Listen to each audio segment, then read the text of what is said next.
Thank you for listening to the Agile Standup, the show where we talk about all things related to Agile, Scrum, and Kanban, leaving no subject, professional, unprofessional, awesome, insensitive, or otherwise untouched. Today, we are going to discuss the signs of a good Scrum Master, what to look for, and more specifically, who to look for. But the interview process, too. Yeah!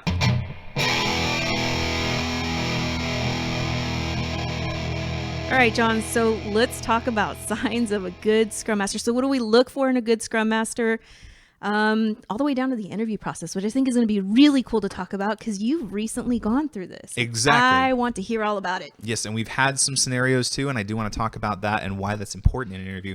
But I think for me personally, communication skills are definitely number one. I want to, if I'm looking to hire a Scrum Master, I'm looking for the ability to communicate, to talk, just to be able to say, just to be able to get their point across. Also knowledge, of course, making sure that they do know the process and know how to handle themselves in certain situations. So, it's interesting because you touched on communication skills, and I think it's really important to have somebody that's even comfortable communicating. Okay. People have to be really comfortable in their skin getting that communication across, because sometimes you find people are not comfortable.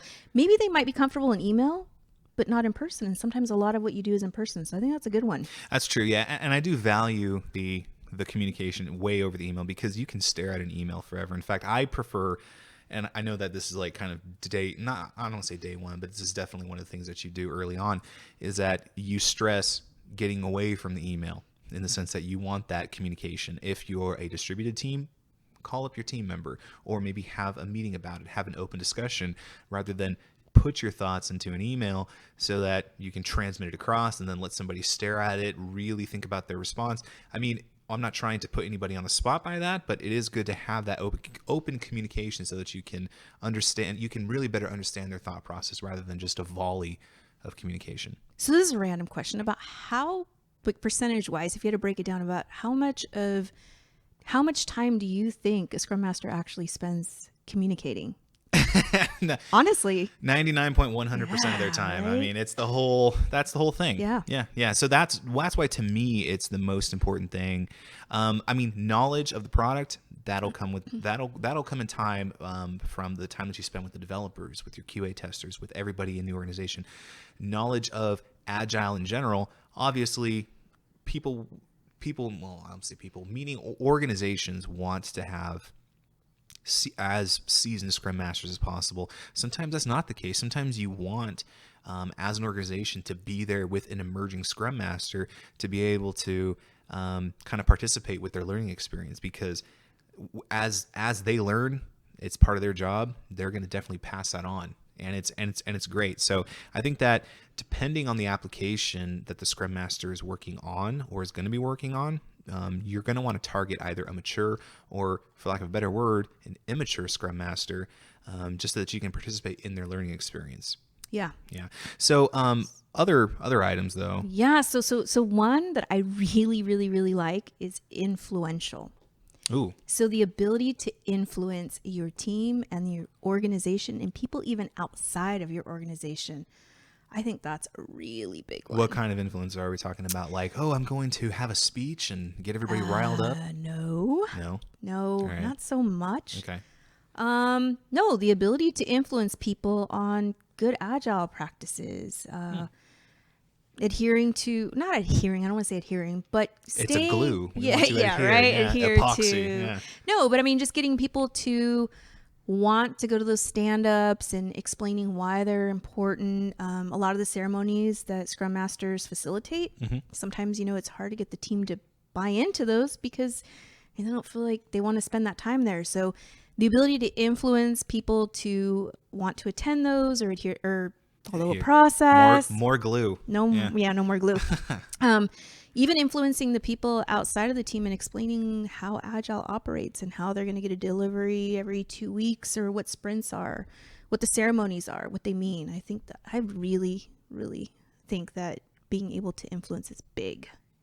Another good sign of a Scrum Master is the collaborative element, being able to collaborate with their peers, members of the team, higher ups, members of senior management, stuff like that, and being able to understand, because the team is going to be hopefully, ideally, lost in their meetings as far as making sure that they're discussing points. They're not going to be thinking about, oh, I need to have another meeting, or their time box. That's where the Scrum Master comes in. So being able to observe those collaborative elements, make sure that teams stay on task, but also know when to call either the end of the meetings or the beginning of another meeting, and then construct an agenda that will attract the attendees.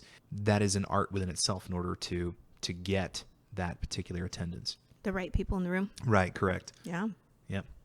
So, John, are you a humble Scrum Master? Am I a humble kidding. Scrum Master? No, I know, no, right? no. I love this one, though, because being a humble Scrum Master, it's not about what you do for the team. So that's something I look for when people start saying, look what I did for this team, right? It's the I rule. It's not what you did for this It's team, we. right? It's we. Look what we accomplished with the team, right? So I look definitely through that whole interview process. I really value people that use the we as opposed to the I, because it's not about you. It's not about what you personally did for the team. It's more about what we did together in collaboration, how you influence the team. Agreed. And then what about knowledge? Because I know that if I am a interviewer interviewing an interviewee, I know that's kind of a tongue twister, to basically, if I am interviewing a Scrum Master candidate, I do want knowledge, but do I want a developer?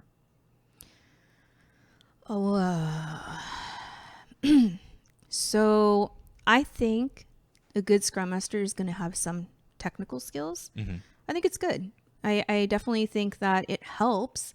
I don't see it as a bad thing. But I also don't want my Scrum Master to be too technical and in the weeds, right? Because they're there to be a Scrum Master and facilitate the process. If they're getting too involved in the weeds, that could be dangerous for the team. I feel like it can be anyway. No, absolutely, and it can almost become an opinion rather than actual action, and then you bring in that additional voice. Whereas maybe if you're trying to facilitate as a Scrum Master a conversation between Dev and QA, and then you as the Scrum Master on your own island thinking, oh well, I have my own opinion because I know about this coding style or language or whatever, and you come in out of nowhere and then further confuse them. Yeah, actually in my past I have worked with Scrum Masters who've been very technical, and oftentimes when you see them story grooming and planning, they'll start telling the team how to implement something. Ooh, no. And that's gotten a little dangerous because you don't want the team looking to the Scrum Master for how to do something. Right. So So I think we probably want we want a person that's technically aware, but not dangerous enough to influence. So let's talk about a committed Scrum Master. So I think a committed Scrum Master is extremely important to look for too. Somebody who's really committed to the actual team itself. Somebody who is willing to sit and understand what the team does day in and day out and how their process runs. You don't want somebody that is committed to goals outside of the organization. You want somebody who's more committed to the team. I mean, of course, you want someone who's committed to the goals in the organization, but your number one priority is that commitment to the team and making sure that the team stays the course during the 2-week sprint. Right. And I think that brings us back to a point that we raised in our previous episodes, in that on the team, when you're looking at roles, it's the Scrum Master that is more concerned about the team itself, the team dynamics, the process, whereas the product owner is but responsible for their product. And the vision of the product. The vision of the product, yeah. The product owner is not going to be as concerned with the team as the Scrum Master is or should be. So that's the kind of division there. So totally agree with you on that one. Responsible. Responsible is a really good one, because if you don't have a responsible Scrum Master, you're not going to have metrics reported appropriately, correctly to the right people, and you're not going to have I don't want to say strict, but you're not, well, I guess responsible. You're not going to have a responsible Scrum Master overall. Yeah, responsibility, definitely, pulling up that burn down chart and having the team understand what it means, but responsibility on a Scrum team is also making sure that the team sticks to their sprint goals and their process, right? Right. You're not going to just allow, or it's not that you're going to allow, but when the team starts wanting to pull stories in, or the product owner wants to start pulling stories in, your responsibility as a Scrum Master is to say, hey team, do you actually think we can complete this? This new story that we're going to pull in by the end of the sprint, and going back to the product owner and saying, hey, is this really a priority, right, in this sprint? If we pull it in, is it okay if we end up failing a few other stories, or do we have the capacity? So I think you have a responsibility to the team to make sure that the process is running smoothly. Right, right. So to kind of recap, just at the very high level points of what we are looking at for a good Scrum Master is somebody who is influential, has communication skills, they are humble, they're collaborative, wanting to work with other people, members of the organization, members even outside of the organization. They are responsible, committed, knowledgeable, and they do have technical skills, but of course not enough to be dangerous. Yeah. There you go. A good word.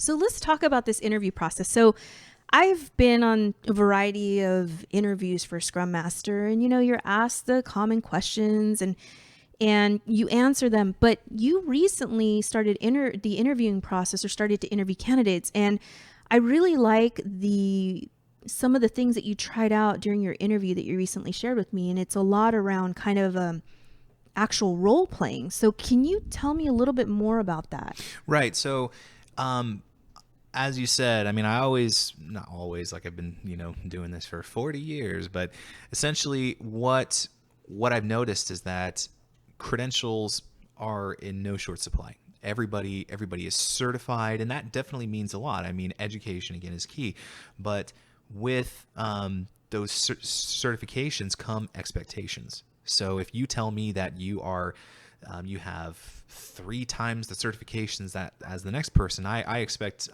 a lot out of that.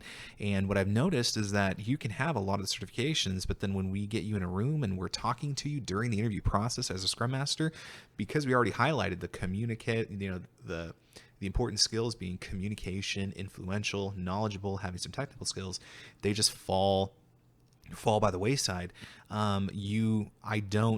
I don't see that all the time in candidates, and it's very rare for a candidate that, at least I've seen, to be able to live up to the paper that they hand me at the interview, which is their resume. There's a lot of people out there that are CSM certified, and a lot of folks that look really great on paper, but when you actually get them into like this role playing that you've been practicing, it's a different. How do you say, it's a different ending in that interview? Is. So what do you uncover? Tell me what you uncovered. So you find out that there's a lot of, and just to kind of go back to the kind of role play thing, there's a series of scenarios that I've written that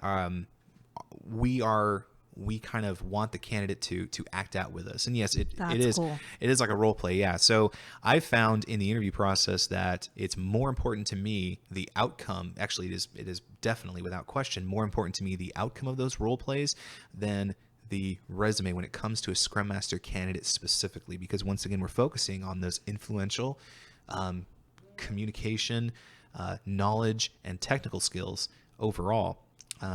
Which you can only really uncover in actually the role play or acting it out, or when you actually get into the swing of things, being a Scrum Master in front of the team. So what kind of things do you have them act out? Like, what are some of the... So my first kind of go-to scenario is what I call the unhappy developer. And yeah, right. And essentially what I'm looking for here is for the Scrum Master to be able to hold their own in a one-on-one conversation with the developer that's not happy. And the developer cannot be happy about a variety of things. And for all these scenarios that we're going to talk about today, improv is a huge key. So if you don't feel comfortable doing this as the interviewer, that's totally fine. But having just those basic improv skills are really helpful to be able to play along, because you don't want the interviewee, the person who you're doing the role play with on the first time, to kind of lose faith in the activity by you not being able to keep up with them, because they're going to be taken obviously off guard, and they're going to be asking you questions, and you got to be able to work with that. So with the unhappy developer, what I'm looking for here is knowledge and communication. So I'm not actually yelling at the developer. that's not what I mean by unhappy. But for example, I would come up, and I'm just thinking off the top of my head, but I would basically, as the unhappy developer, I would say, look, I really think story points are dumb.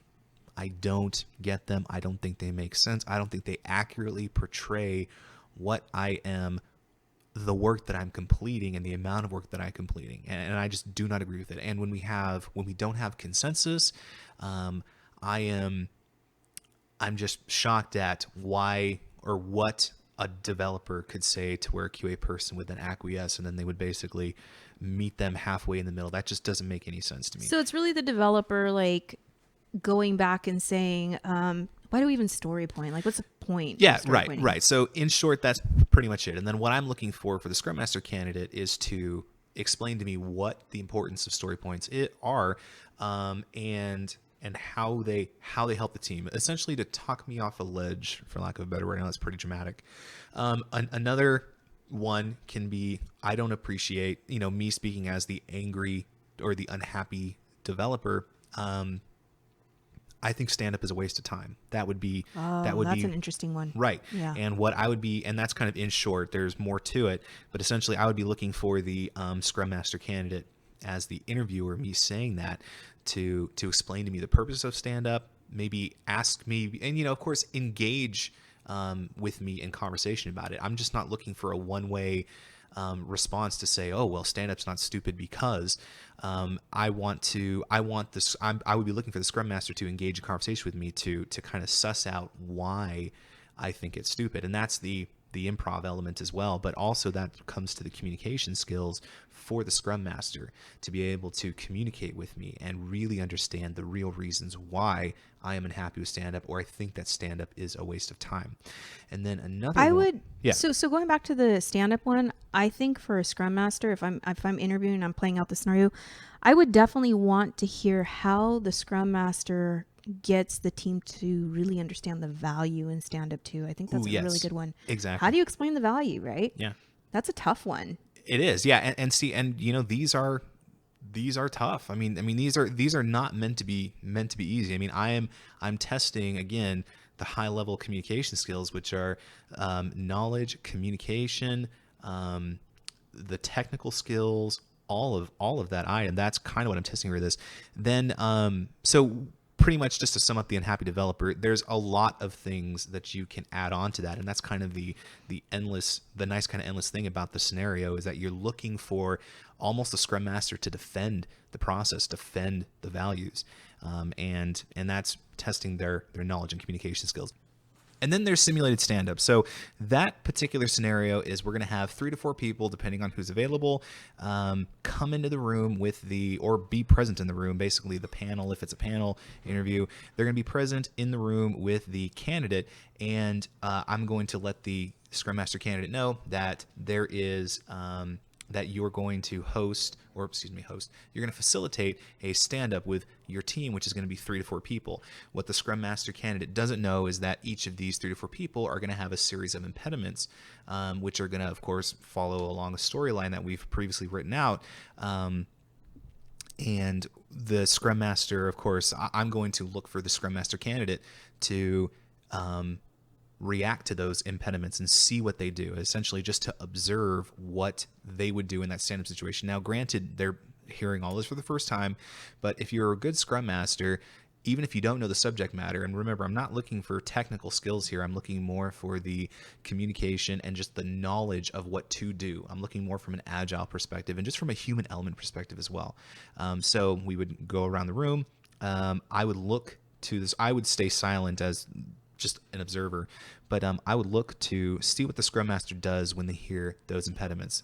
I think that's interesting because when you're talking about that, oftentimes there's a lot of I don't want to say a lot of Scrum Masters, but oftentimes we get so used to doing these ceremonies every day that sometimes people go into autopilot, right? Yes. And so not just a stand-up. Yeah. So sometimes it's like somebody calls something out and Scrum Master may not even be listening or jump in and say, hey, is there something I can help with? Right. So I think that's good. That's a really, really good one to role play, because if a team member calls something out, I would expect the Scrum Master to say, all right, you continue on, but after the stand up, you basically, hey, how can I help you? So I think that's a good one. I really like that. Yeah, no, it's great. Yeah, and then ultimately, if I don't hear any questions from the Scrum Master during, which that could be fine. That could be his or her own style, not wanting to ask any questions during the stand up in order to expedite that Scrum Right. ceremony.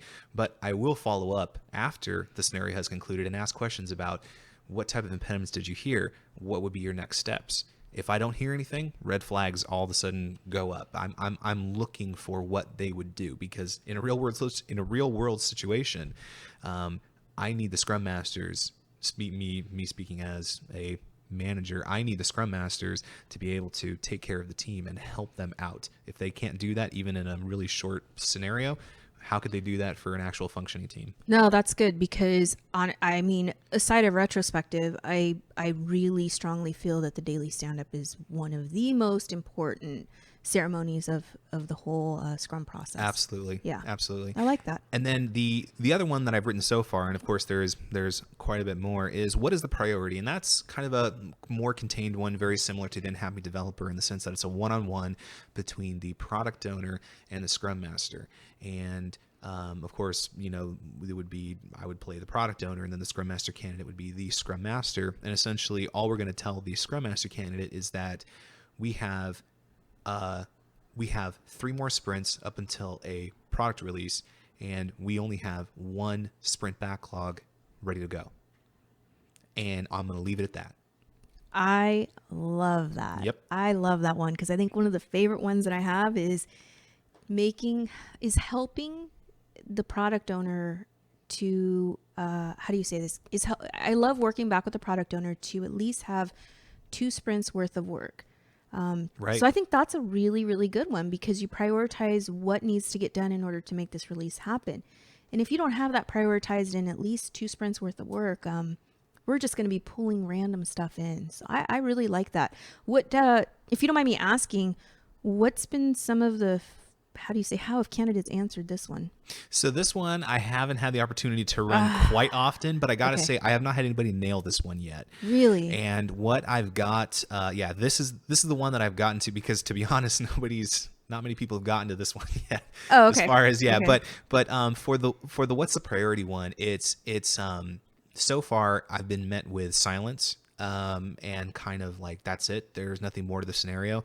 But see, to be honest, if you are a good Scrum Master, your first question should be, okay, product owner, we only have 1 sprint backlog ready to go. We have 3 more sprints until the product release. My first question, and I believe me, there is no right or wrong answer to this, but the good response, the good first question should be, do we have everything we need for our product release? And that's up to then the product owner, myself, or the person portraying the role of the product owner, to then react and say, yes, we do, or no, we don't. Obviously, if you say yes, we do, then it kind of pretty much ends it. But if it's no, we don't, then it's up to the Scrum Master to ask all those other questions. Okay, well, what's next? What is remaining? And what I'm looking for there is for the Scrum Master to kind of go into a panic mode, to kind of say, okay, I as the Scrum Master need to be confident that you as the product owner have everything that you need, so I can make sure that my team is ready to go if you need us to. And that's what I'm looking for there. So it's kind of a crisis management type thing. If I don't get that, or if I don't get something similar to that, then there's, if what they have on paper would lead me to believe that they could handle that, and they're not able to handle that scenario, then not a good sign. Red flag. Interesting. Yeah, definitely. I think as a Scrum Master, you definitely have to work back with the product owner on what's the priority, right? Yep. And if that's not outlined and you've got a release coming up, then you need to get all the team members in the room and start breaking down what needs to be done. Exactly. So no, I really like that one. I like the priority. Exactly. And this is just something that I wrote. This is not anything that is, You mean you didn't Google this? No, I didn't Google it. No, I did not. John I did made not this up copy on it. his Yeah, I own. know. You have to be careful about that. He gets a little creative sometimes. But this is good. Yeah, no, this is a good thing that will help you. Of course, speaking at the at the business level, when you're looking for Scrum Master candidates, instead of just the credentials, anybody can write a resume, anybody can go out and get the certifications. You can spend all your time doing that studying, working towards that piece of paper, but being able to carry it out and being able to live up to what you're saying that you're certified to do. That's exactly what we're testing here with these scenarios. I like this, John. Honestly, I think this is really cool. Again, like we said earlier, there's a lot of people that are out there certified, but just because you're certified doesn't make you a good Scrum Master in an organization, right? It might mean that you understand the roles and responsibilities, but the execution part of it or the communication skills, there's a lot of things that come with it, right? So I don't know, John, do you think you'd want to publish this out on LinkedIn or a website somewhere for people to look at? I think it's great. Yeah, absolutely. Yeah, I know. And I'll probably post it up on our site. And we'll go from there. I'll definitely put it on our LinkedIn, so check it out there. I'll probably publish that as an article, actually. So feel free to post that or any feedback in the comments on that article. And we'll look forward to some collaboration with you all coming up. So, John, are you a good Scrum Master? Well, of course I am. Very much so. And you are a great Scrum Master yourself. I really love being a Scrum Master. Yeah, it's fun. It's fun. It's a lot of fun. It's good. Yeah, and it's a huge learn. I'm learning every single day. Yeah. Even if you do have to bring donuts for the team because it's what they need. Yeah. Right. Whatever it takes to do make the job that team right happy and get them to finish their sprinkles. That's right. That's exactly it. By the way, John has not brought my donuts yet, and I don't know. I'm going to continue another podcast with them until I get my donuts. Oh, I'm so okay. Yeah. You got it. Do you want sprinkles? Can you do half maple, half chocolate? I'll see what I can do. Okay, good. Good.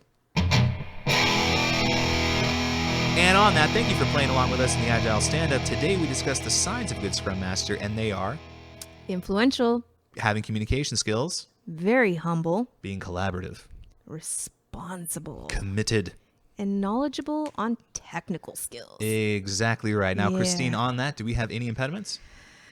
Well, considering I haven't gotten my donuts yet, that's an impediment, but I can kind of work through that. I'll work on the donuts. Okay. Awesome. Thank you. Without sprinkles. Without sprinkles, you got it.